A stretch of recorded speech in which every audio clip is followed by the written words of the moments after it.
I want to talk more about it, specifically what's at stake for Egypt. Joining me now is Kareem Awadalla. He's an Egyptian talk show host. Kareem, thanks for joining us. I wonder if you could first convey to folks here in the U.S. Just the heartbreak going on in Egypt right now, the lives lost unexpectedly, but also just a broader tragedy, a previous air disaster, the Metrojet crash. Tourism is a big earner for the economy. There must be a lot of fear and sadness in Egypt now.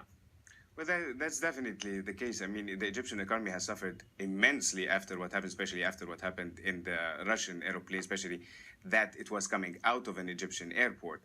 So the economy suffered immensely. We have been suffering from many countries banning people from traveling to Egypt.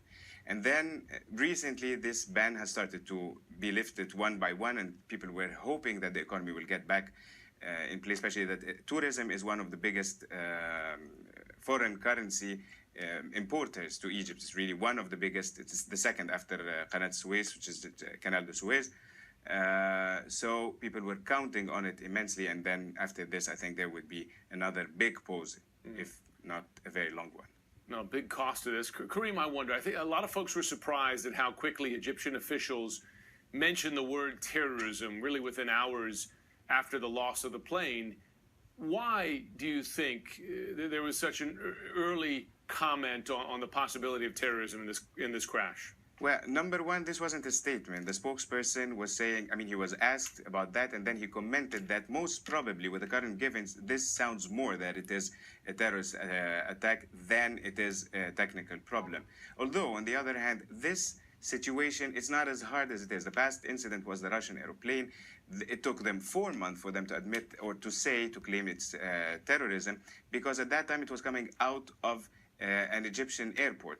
And what the people don't really understand, or most of the people don't know, is that the security of the aeroplane lies mainly on the airport it's coming out of.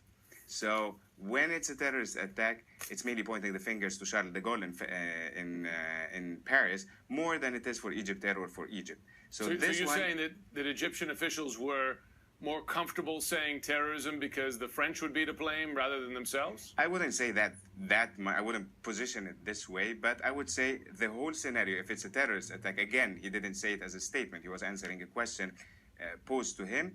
But if it turned to be a terrorist attack, the majority of the blame would go towards the Charles de Gaulle airport in Paris than it is for EgyptAir or for the Egyptian government. So it wouldn't be as hard to say it's terrorist attack. Of course, everyone now is leaning towards that it is terrorist attack more than it is technical.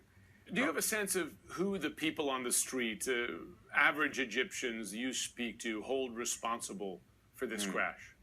Well, there's more than one direction for that. Number one, of course, there's the international enemy that everyone is heading towards, which is ISIS.